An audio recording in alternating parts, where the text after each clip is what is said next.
प्रणाम।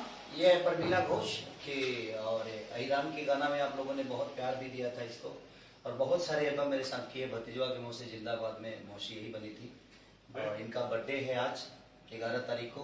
तो मेरे तरफ से सरप्राइज है इनके लिए कि मैं इनका आज बर्थडे में मैं भी शामिल हूँ, ताकि भगवान इनको लंबी उम्र दे और सही आप सबके दिल पर राज करे। ओके, काटे। Happy birthday to you, happy birthday to you, happy birthday to Pramila, happy birthday to you. चलो चलो लो खाओ।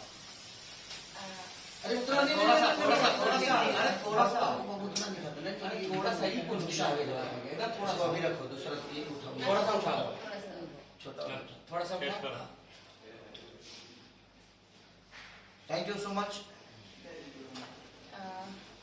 आज मैं बहुत हैप्पी हूँ कि सारी जी मुझे इतना अच्छा